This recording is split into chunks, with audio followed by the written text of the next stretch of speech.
A place that is spoken about only in whispers. A dark area that spawns the beginnings of urban legends. A place where anything can happen and usually does. During the light of day, it hides just outside of view. But when the sun goes down, spirits, creatures of the night, roam free, and things do go bump in the night. It is in every state and every country, and there is no escaping it, no matter how safe you feel behind your locked doors and latched windows. So we invite you to turn down the lights and turn up your radio while we join Dave Schrader and Tim Dennis, your hosts, on a journey into the darkness on the edge of town. Well, good evening and welcome to another edition of Darkness on the Edge of Town Paranormal Radio Show, the best in paranormal talk radio every Saturday and Sunday night from 9 p.m. to midnight. I'm your host, Dave Schrader, sitting across the board from me, looking lovely as ever, my congenial co-host, Mr. Tim Dennis. Good evening, sir. I always wanted to be Miss Congeniality. Yes, I knew I'd fit it in there for you. So thrilled. Well, Tim, I don't know if you're aware of this, but I'm a TV celebrity. I hear that. Yes, I had my 15 minutes of Andy Warhol fame. Well, that's putting it lightly. For those of you that still didn't read the 2,000 bulletins or blogs that I put out on MySpace or listen to us beating it out last week on the show, we had, I was on last week's Paranormal State, which was on A&E. We went out UFO hunting, had a great time, great episode, a lot of fun with it. I'm really pleased with the way it turned out.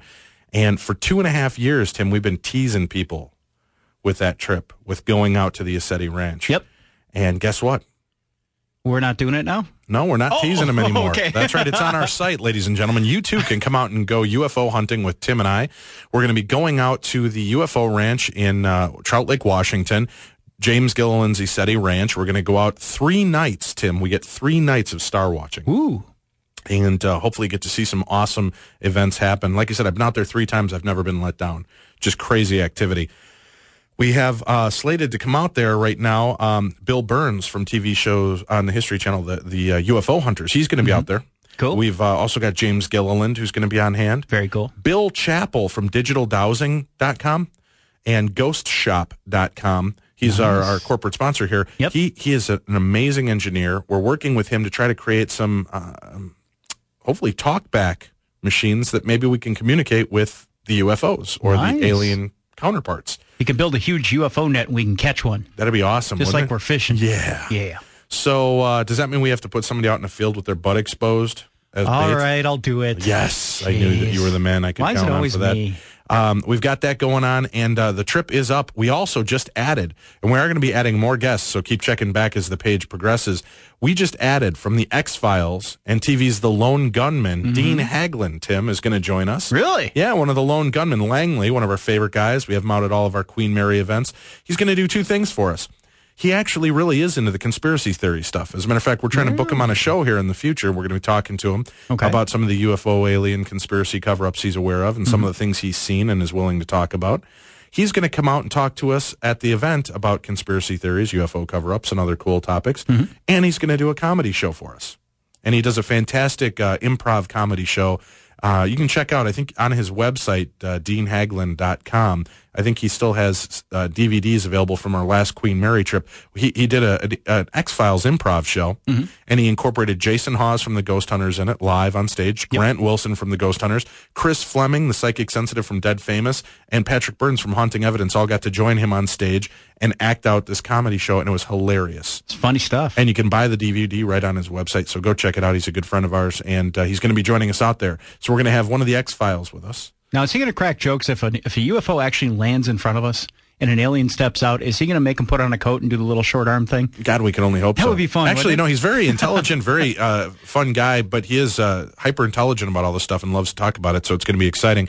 All the information's on our website at darknessevents.com. Go check it out. Here's another cool piece of news, Tim. Okay. We had our mysterious benefactor, Digital Dowsing, step forward, and they said, Dave, we want to cover the Halloween party for you. Really? So all the people that sign up for rooms, they still get to stay in the rooms. They get to keep it. They've paid because they get to keep their rooms overnight and ghost hunt with us. Right. But what he has proposed is he's taking care of the rest, so everybody can just come party with us for free. There's no cover charge. Come on in, party for free.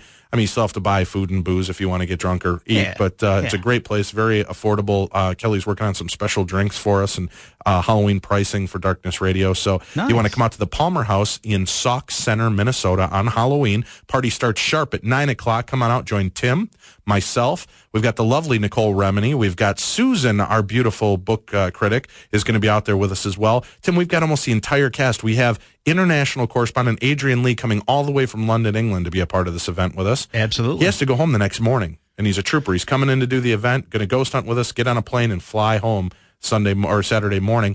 And then we've got the lovely national correspondent, Bree Sanders, is going to be with us at the Haunted Hotel as well. The only person we're missing, of course, is our lovely little Bill Murphy, our Tech Talk expert. Oh, Charlie Murphy.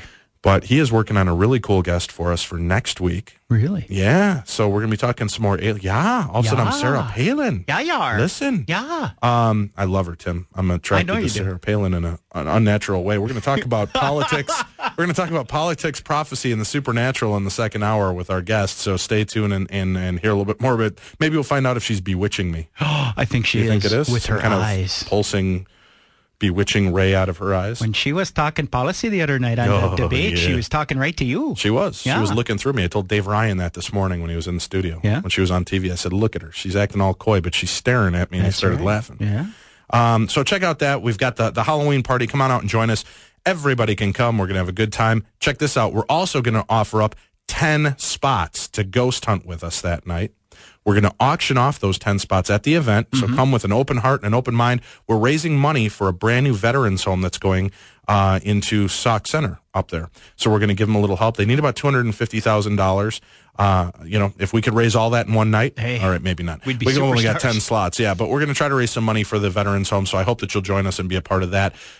Eating up a lot of this time here, and I don't want to do that because we've got the effervescent Nicole Remini on the line with us. And let me see here. Nicole, are you with us? Yes, how are you? Doing good. How about you, babe? Good, I'm trying to stay awake since I did the morning show this morning. Yeah, good job on the morning show. Huh? I said it was a great job on the morning show. Oh, thank you. It's kind of hard being, starting a morning show at 7 o'clock. I was there from 7 to 10 this morning filling in for Langdon, and I went and picked up my kids, came home, and I slept, I think, for 3 hours. Excellent. Good quality time with the kids. I like that, Nicole. Speaking of quality time, people get a chance to come meet us this Thursday, Nicole. I'm so excited. Yeah, we're going to be out at the Rosedale AMC Theaters. Right. Tim, myself, the lovely Nicole. You guys want to join us? You can join us. We're going to be giving away tickets tonight for the brand new horror movie Quarantine, which looks awesome, Tim. This looks like a cross between like a zombie movie and the Blair Witch. They're doing that handheld camera. It's kind of a documentary version. Dave's going to bring his barf bag. Oh, yeah, exactly. Yeah. I love zombie movies. This looks super cool. I'm excited about it. Nicole, Awesome. Tim, and I are going to be out there. We're going to be handing out some free stuff. Come on out and meet us, and you can do that. Just give us a call in. Tim will take the calls at 651-989-5855. We have 25 passes to give away. Those passes are good for 2 people. So you can come, bring your friend, and come on out and enjoy the movie with us at Rosedale AMC Theaters this Thursday at 7:30 p.m. You'll come out, of course, about 6:30, so you can be there before the movie and get your passes. All right, what are we going to talk about tonight, Nicole? What movie have you reviewed for us? I watched the movie Recycle. Recycle?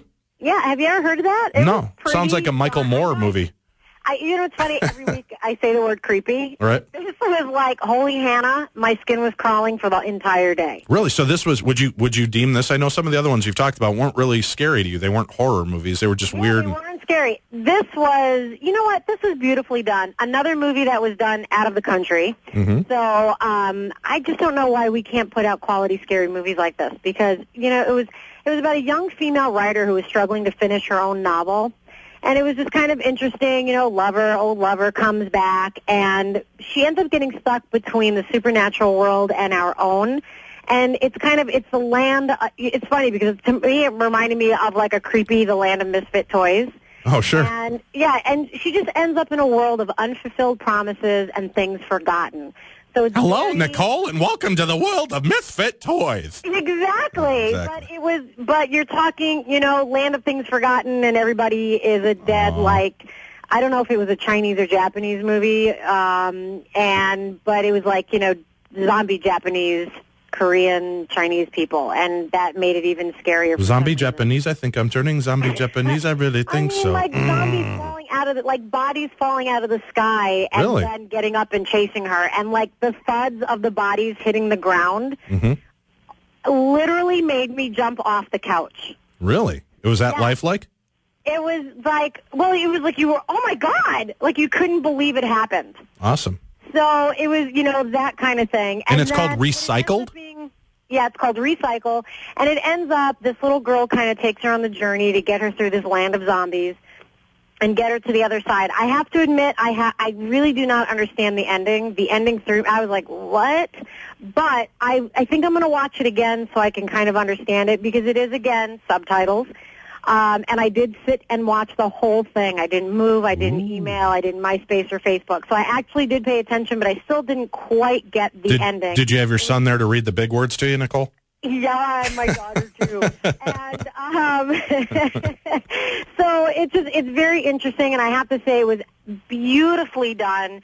The music, the storyline, cinematography, everything was amazing. And again, really scary, jumping off the couch. So I would absolutely recommend seeing it. How many ghosts do I have? You can up to 5. I'm going up to 5 on this one. Really? I really love this movie. And a listener went online and emailed me off the website, so they suggested it. I did watch another movie today that a listener suggested, and it was terrible. I wanted to kill myself. All right, well, let's just give the quick name of that. We'll just give it, it's terrible, that's all we need to hear. What's the name of the movie? Oh, it was Session 9. I think it was called. It was terrible. I already put it back in the Netflix envelope, but I think it was called Session 9. It was terrible. And, oh my gosh, what's that redheaded cop's name that was in that? David Caruso? Yes, and I never liked him anyway, and the movie was terrible. So, but watch Recycle. I think it's absolutely worth renting, and watch it with someone because, like I said, creepy, hair on the back of my neck standing up. So to tell you, Nicole, we like to listen to our listeners' input, right? Yeah. And I had a listener write to me this week, and they said that our little ghosts are really lame ways to rate our movies. Okay, well, let's do skulls. No, what he said, and this is kind of cool, he said, why don't you rate them with light bulbs? How many lights are you going to leave on in the house tonight after you watch that movie? Wow. That's pretty cool. Like that. Yeah, you like that? I did, and you know what? I didn't have kids that night, and I will say that I kept my kids' night light on just so I did have a little light. Very cool. Well, maybe we'll be switching it over. And again, people, if you want to, you can reach out to Nicole. What was that? You'll be switching it over. Get it, light bulb. Oh, jeez. I'm tired. If you want to reach out to Nicole and slap her, tell her about some movies that you'd like to have a review on the show. You can go to darknessradio.com, click on the book and movie review section, and there you'll find a link right to the beautiful Nicole. You can link in there and tell her what movies and give her the information. She will do it and bring it onto a future show. Next week, we're going to talk about the movie Quarantine. Yep. So that'll be cool. And here's something news-wise I'm going to let everybody know this week. Next week, we're doing things a little differently because we've got an exciting show lined up for you. What we're doing next week is we're going to be doing our first 2 hours of the show, our interview. The third hour of the show, we'll start off with our movie review and then have international news with Adrian. The reason why, Nicole, and I did this with you in mind today, we have got world-renowned, internationally acclaimed psychic Robbie Thomas joining us on the show next week. So excited. This is cool. Check this out. This is what this guy has agreed to do with us on the air. He's going to come on and tell us a little bit about his past and what he's done for helping solve crimes. He's got an amazing track record. This week, we're going to talk to him about 5 different unsolved crimes, murders, and he's going to try to give us information. We're going to try to get law enforcement officials on the line with us from that area that can try to look into the information that Robbie gives out over the air. So next week, we're going to be working on solving cases, and the 2 main ones that we're going to look at for Minnesota here, I want to have him take a second look at the Jacob Wetterling case. Did I ever tell you my Jacob Wetterling story? You did. That's why. But I don't want it to leak out on the air right now, so don't talk about it. We'll talk about it next week after Robbie's due. In studio then tomorrow. No excuses. You're going to come in tomorrow? Next week. Next week. All right, yeah. So you'll be here for the third hour?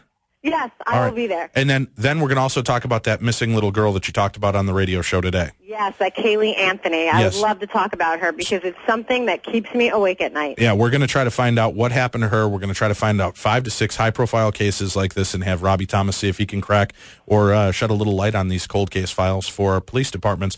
We're going to let you go, Nicole. Thanks a lot. Beautiful job as always. Hey, thanks, guys. Have a great show. All right, thank you. Bye. And thank you all for tuning in to the Darkness on the Edge of Town Paranormal Radio Show. We're going to be back with our international news correspondent, Adrian Lee, talking about the weird news around the world. Stay with us. You're listening to Darkness Radio.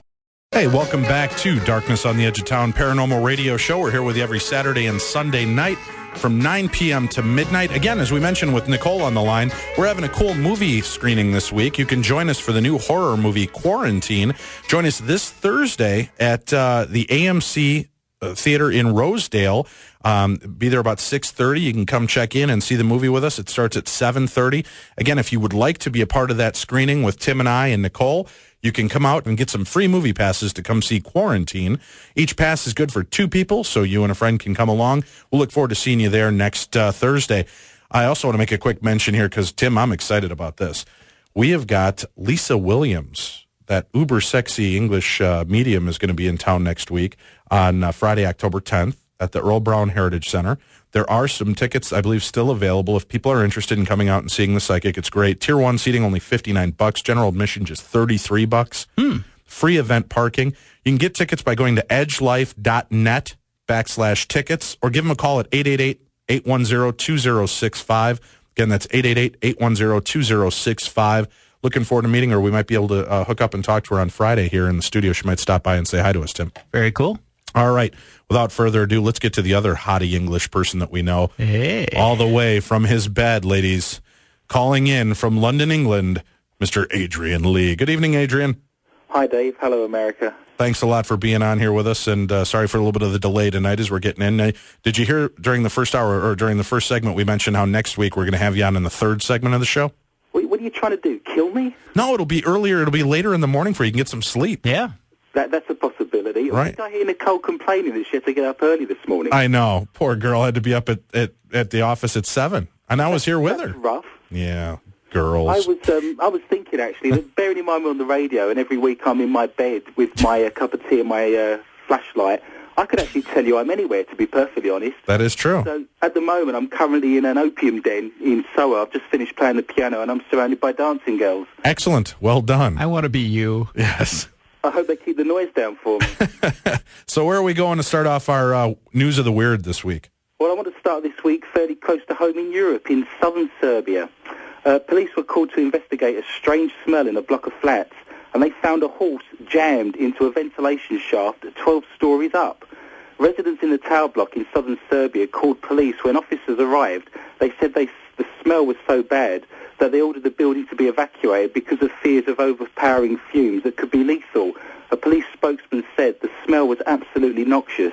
We had no idea what it was at first and didn't want to take any risks.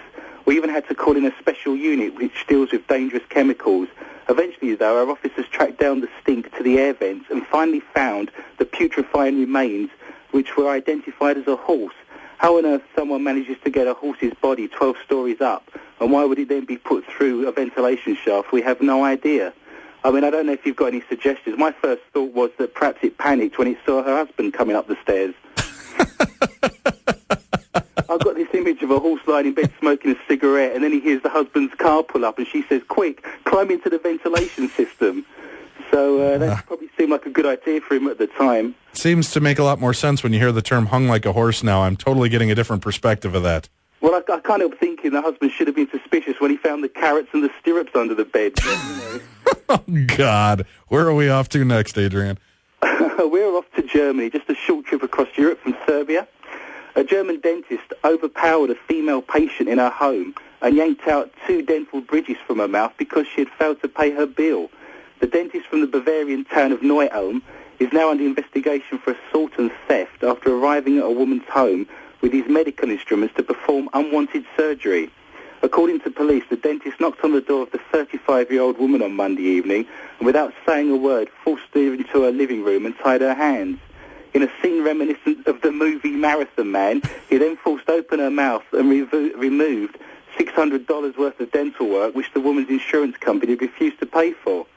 According to the victim, he never said a word. The dentist is being investigated for assault for the way he forced open her mouth, and the theft for taking her bridges, said a police spokesman. The woman was in pain when she showed up at the police station. The dentist, who has not been named, has not yet been arrested. I like the idea, though, that the police are looking into it. If convicted, he could face discipline from both the health insurance company and the dental association, and this could jeopardise his practice. Wow. Well, you don't want to mess with the Germans, Tim. Well, a German dentist as well. I mean, lucky for the woman, it wasn't a gynecologist she hadn't paid. He was trying to fit a coil. Oh, God. She'd be feeling the long arm of the law, I think. All right, where are we off to next? We are staying in Germany, who wins this week's award for supplying me with the most material. So well done, Germany. A Swiss man has won a lifetime supply of toilet paper after identifying different brands on a German TV game show. Roger Weisskopf appeared blindfolded on Wetten and chewed unused loo paper and then could tell the brand name and even the country of origin. Mr. Weisskopf practiced for a year to perfect his unusual skill, but now he has proved himself he is to give up eating toilet paper. The 32-year-old said that of all the paper he had eaten, the Swiss came out on top for taste, and his least favourite was Japanese. He said it tastes like mothballs. It nearly turned my stomach when I was practicing. Mr. Weisskopf now plans to bring out a specially painted toilet seat that sings to cash in on his success. Seeing he's Swiss, perhaps he could actually yodel every time you sit down as opposed to singing. I was wondering what American toilet paper might taste like. I'm not going to tell you. Yeah, I'm not going to tell. But at least this way, you got to look at it, right? If you're eating toilet paper, it kind of does the job for you when you pass it, right? Well, I mean, you're cutting out the middleman, aren't you? Yeah, exactly. Self-wiping in transit. You could eat toilet paper after every meal and just save yourself a bit of time. Oh, God. I was thinking British toilet paper would taste damn with a hint of tea and perhaps an aftertaste of colonialism.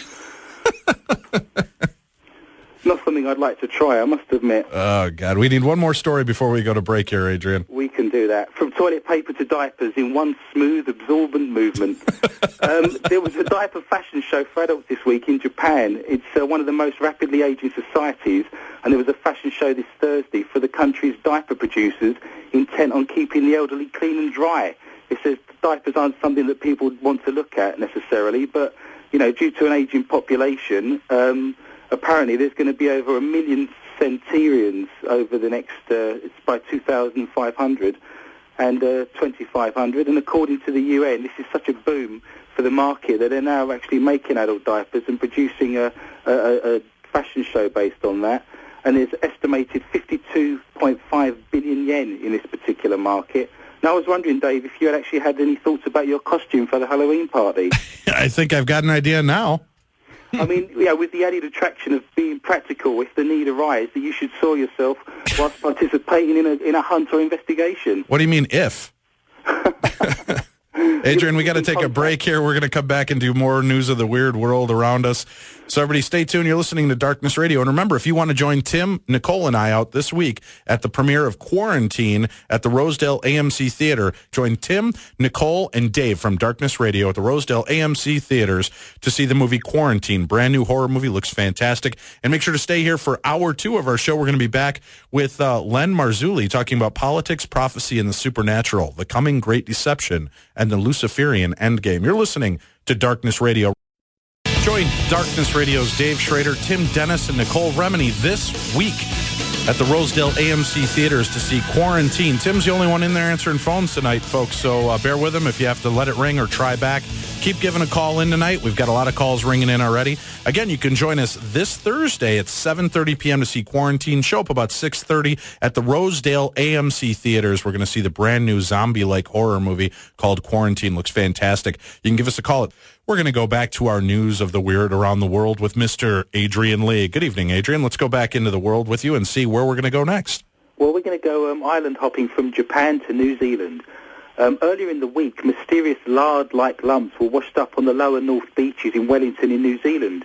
Beach residents discovered a large white barnacle-covered object on the water's edge on Wednesday morning. It really stood out at first. I thought it was an old float covered in barnacles, said one resident. When I got up to it, though, it was looked as if it was concrete, but when I looked around the other side, it was all greasy and crumbly. My German Shepherd was attracted to it and gave it a good sniff, but backed off fast, she added. I'm keen to cut the greasy lump into blocks and sell it as a moisturising sunblock. It could be a godsend for sunbathers on the beach. One resident suggested that the barrel-shaped object could be a type of cream cheese, and she was also keen to try and sell it. So to recap, beachgoers in New Zealand are using this to smear their bodies in to use as a sunblock, and are looking to crumble it onto a cracker as a strong, mature cheese. So it's worth remembering this, because on Friday a second report was filed that says a mysterious object was washed up on the beach in Wellington in New Zealand on Wednesday and is now thought to be wow poo. Locals were initially convinced that the large creamy-looking mass was a big lump of cheese, but it has now been revealed that it is ambergris, a fancy term given to whale excretion. But by the way, I'm amazed that somebody somewhere has actually stopped to give a specific name to wow poo. It's ambergris. Your challenge, Dave, is to get that word into the rest of the show or tomorrow's show, by the way. That's your challenge from me. Wow. I think I'm going to have to figure that out, and if I don't, it's totally ambergris. If you can get that into the show tomorrow, we'll buy you a beer at the Palmer House Hotel. The ambergris, roughly the size of a 44-gallon drum and weighing in anything up to 500 kilos, is one of the most valuable ingredients used to make perfume. The mass produced by whales when they have an allergic reaction to squid, and it is considered valuable because it's a rarity and it's got an uncertain supply. I mean, we've all had a mass produced, haven't we, by being allergic to seafood in some shape or form. That's a dark and lonely place to be. But locals actually believe the block to be worth around $500,000. Wow. So good news and bad news all rolled into one there, having eaten it and smeared whale pool all over their bodies. That's crazy. They actually ate it? Well, that was the suggestion. Someone actually thought it was cheese, so I'm sure somewhere there's a piece of that on a cracker. Oh, unbelievable. Okay. That's the last time I eat something that washes up out of the ocean, Tim. Where are we off to next? From identified floating objects to flying objects. This headline appeared in the British media this week. It says, police probe sausage-shaped UFO. Just a word of warning, don't do what I did and type in sausage probe and police into a search engine. Do you get some interesting things there? I can't look a baloney in the eye anymore. Police received several telephone calls about an apparent UFO spotted in the skies above Dorset. A large black sausage-shaped balloon was reported floating above Slade's Farm Road in Bournemouth last Saturday. Police sent an officer to investigate, who found it to be a bundle of, I think, bin liners. I think you call them trash bags, don't you? Right. Tethered with balloons and floating in the air, causing a string of telephone calls by worried residents. A spokesman said the item continued to gain height out of view, but it is unclear where it came from. I mean, I don't know why someone would want to tether together a load of trash bags and then inflate them and then set them off, but that caused a huge flurry of UFO spots. Well, that's probably why, don't you think? I mean, with the flurry of stories you just had coming out of, was it Wales and a few other places like that, of those lighted candle balloons that were floating around and causing such a stir? I'm sure everybody's just trying to screw with people left and right now. I'm sure that's absolutely right. I think someone's got together and thought that would be a good hoax, but we get tricked as much as you do over there, unfortunately. No doubt. All right, where are we off to next year? Well, I'm sticking with the theme of gazing up into the sky as astronomers spot a bizarre strobe-like star. This star was reported by European astronomers, and it's likely to belong to a long-sought family of compact neutron stars. This is a really rare find, apparently. It says we are dealing with an object that has been hibernating for decades before entering a brief period of activity, said one astronomer. Astronomers now think that this celestial enigma is a magnetar, which is located in our own Milky Way galaxy and is about 15,000 light-years away. Magnetars are a type of young neutron star, and they boast a magnetic field that's a billion times stronger than the Earth. So to put that into perspective, a magnetar would basically wipe the information from all credit cards on Earth from a distance of about halfway to the moon. Because magnetars can be celestially silent for decades at a time, they're really hard to pin down unless you're actually looking at the right place at the right time. And in fact, they've only ever identified 12 of these stars ever.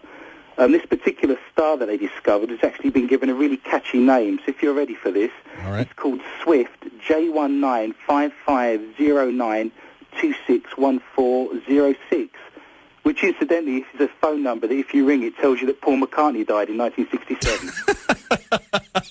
Well done. Well played, young man. Well played. They're in there somewhere. This is my favourite story of the week. Okay. A team of scientists led by a renowned French marine archaeologist, Frank Godillot, recently announced that they have found a bowl dating to between the late 2nd century BC and the early 1st century AD that is engraved with what they believe could be the world's first known reference to Christ. If the word Christ refers to the biblical Jesus Christ, as is speculated, then the discovery may provide evidence that Christianity and paganism at times intertwined in the ancient world. Wow. A full engraving on the bowl reads, "By Christ the Magician," or "The Magician by Christ." It could well very be a reference to Jesus Christ in that he was once the primary exponent of perhaps white magic. Godillot, the co-founder of the Oxford Centre of Maritime Archaeology, said he and his colleagues found the object during an excavation of the underwater ruins of Alexandria's ancient Great Harbour, and both Godillot and an Egyptologist, David Fabre, a member of the European Institute of Submarine Archaeology, thinks a magus could have practiced fortune-telling rituals using the bowl, and the book refers Matthew to the wise men, or the magi, believed to be prevalent in the ancient world. Huh. So again, I looked this up, and the magi, of course, were the name given to the three wise men originally, that were thought to be astronomers and astrologists, which in those times were actually interlinked and weren't separate disciplines. I actually found out that they're not sure if there were three wise men or not. There was 3 gifts given to Jesus, but they never actually stipulated how many wise men they were, and the assumption was because there was 3 gifts, there was 3 wise men. But this led me to think about the idea of the tarot cards, because the magician is obviously one of the prevalent cards in the tarot, and this goes back as well, several 1,000 years.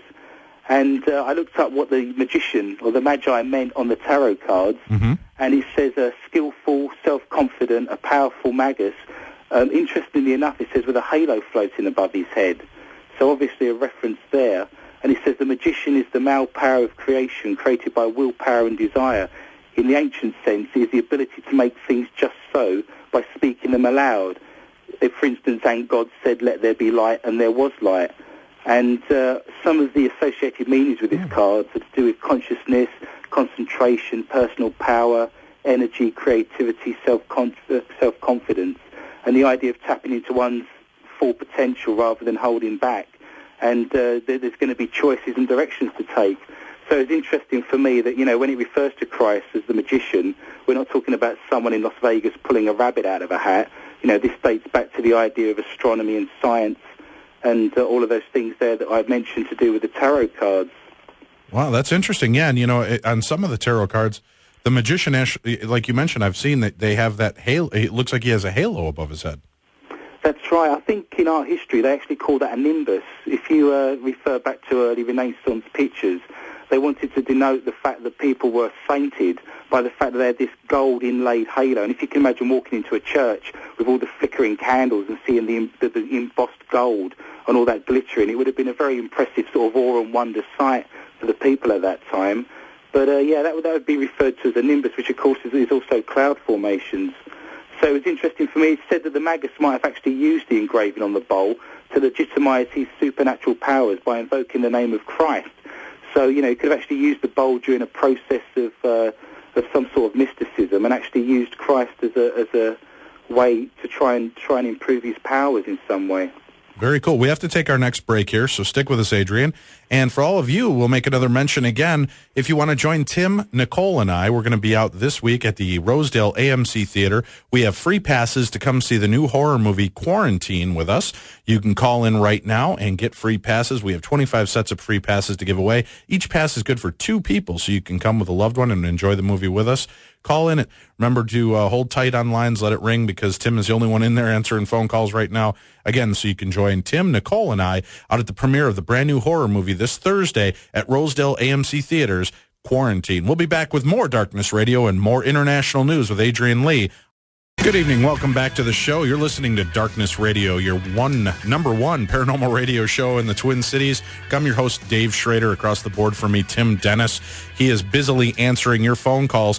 Keep them hopping, folks. We've got a full set of lines, so keep calling, and if it takes a while to answer, just bear with Timmy. He's doing the best he can. We're giving away free passes to come out to Quarantine at Rosedale AMC Theaters this Thursday night. Be there at 6:30. The movie starts at 7:30. Love to meet you. Come on out, shake hands, say hi to the cast of Darkness Radio. You can give us a call. Keep calling in, folks. Tim will get to your calls eventually. He's trying to do it all by himself in there. So, Tim, you're looking a little haggard. I'm Merle Haggard? Yes, you look a little Merle Haggard in there. You're getting a lot of calls. Growing a beard. I got me a cowboy hat. It's a beautiful thing. All right, folks. Call back in. Talk to Tim. Keep him jumping. 651-989-5855. And we're going to go back to international news correspondent Adrian Lee. We have about 10 minutes left with Adrian. What do you got to tell with us? Well, in the last section, I've got some really nice ghost stories. So if we can crack on. Please. Ghost brides in Japan, this is. So in Japan, ghost brides are being murdered to give dead bachelors a wife in the afterlife. A ring of gangsters who traded in the bodies of women they murdered were selling them as brides to keep dead bachelors happy in the afterlife, have been arrested in China. So they've fled from Japan into China. The arrests have exposed a trade that places a high value on women when they are dead, rather than when they're alive. Yang Dongyang, 35, was arrested in Shaanxi province. Mr. Yang showed little remorse for committing 2 murders. I just wanted to make money. It's a quick way to make money, he said. I was arrested too soon, otherwise I had planned to do more business over the next few months. The men preyed on the superstitions of ill-educated farmers, eager to ensure that their dead son was happy in the afterlife. It is not common in rural parts of Asia for a family to seek out the body of a woman who has died to be buried alongside their son after the performance of a marriage ceremony for the deceased pair. That's got to be a tough wedding present to buy, isn't it? What do you buy the happy dead couple? I don't know, but you also think, what about those poor guys that figured out the way to dodge marriage in life, and now they end up getting hitched in the afterlife anyway? That's tough. Mr. Yang chanced upon the trade in dead bodies when he was paid 12,000 yen. That's about $16,000. Wow. For a mentally handicapped woman whose family hoped to marry her off for a price. The trade in women as wives is a common practice in rural Asia, and a woman may be sold several times by intermediaries before the meeting of her eventual husband. Mr. Yang arranged for the woman to stay in a guest house where Mr. Lai offered him $12,000 for her. Mr. Yang refused, and then Mr. Lai told him that the woman would be worth much more dead than alive. So the next day, Mr. Yang killed the woman and took her body by taxi to a bridge where Mr. Lai was waiting and handed over the money for her. Back at the guest house, Mr. Yang told old acquaintances that he had found an easy way to make money. The 2 men agreed to go into the body business together, and last November they sought out a prostitute they knew in a local area, and they then killed her and returned the next morning for her body and tried to sell her as well. The chief of police said it was lucky that this case was cleared up in time, or we don't know how many women would have been killed by them. And these people thought that they'd actually found a shortcut to wealth, but instead they faced the death penalty. Wow. That's insane. So they were killing women just to sell them to people so they could bury the dead woman with their dead son. Yeah, there was people worried. Obviously their sons had died early and prematurely and weren't married, and for them to have a better life in the afterlife and to be looked after, they were putting dead women's bodies in the grave with them, performing a wedding ceremony over the dead couple, and then filling in the grave. And then the thought was that the woman would look after the man in the afterlife, in effect. Wow, crazy. All right, what's our next story going here? Well, we're going to go back to school, and this is another disturbing story. This one's from Kenya in Africa. Pupils at a school in Kirinyaga district are living in fear following what parents claim is an invasion by ghosts. Head teacher Francis Nyenga said pupils were exhibiting strange behaviour. The Mugwandi school head said pupils, particularly the girls, are collapsing in class and in the compound. Mr. Nyenga said the children went into convulsions once attacked. What is happening here is shocking, and everybody's extremely worried, he said. Equally perplexed are parents and teachers at the school with 500 pupils. Prayers are being held at the institution to exorcise the evil spirits. The strange goings-on started last term and became worse this term, with the invasions occurring every 3 days, Mr. Nyenga said. The doctors have said the children could be suffering from mental disorders, but the parents obviously dispute this. Mr. Nyenga said a local Catholic priest recently visited the school and conducted a cleansing ceremony. He said, "I believe the power of prayer and things will be fine," he added. Pupils said that they were feeling dizzy and then they fall to the ground. And then when they're on the ground, they said they see flying birds and umbrellas flying around in their classroom and around the compound. A parent said that his daughter is amongst one of the victims. He said, when my daughter is at home, she behaves normally, but when she goes back to school, she starts behaving strangely. So a very odd case of a school sort of being possessed and being attacked by spirits and ghosts there. Well, and where is this again? That's in Kenya. Well, if American kids get this, they're going to just start coming up with more reasons to not have to go to school. You know that, Adrian. Yes, that did cross my mind, strangely enough. We do have a similar phenomenon in Britain that's close to that. Yeah. All right, and we got about time for, I think, about 2 more stories here, Tim? Yeah, about 2. All right, go ahead with your next big one. Let's finish off on a slightly lighter note. I want to go back to Britain to just reinforce some stereotypes for you. Ghost hunters in York in England are being asked not to overdo it on spirits of a different kind when they take a look at the spooky side of the city's pubs on Halloween. Free treks around the haunted hostelries with tales of the unexpected to tell will be among the highlights of the 5th York Ghost Festival, which hopes to lift the lid on the paranormal world. Those taking part will be given leaflets at one of the city's historic bars on 4 nights, and they will follow these routes around, going on basically a pub walk with all ghostly heritage. The events this year have been altered to keep costs down for the public, so the walks are free. You just turn up at the bar and they'll give you the guides.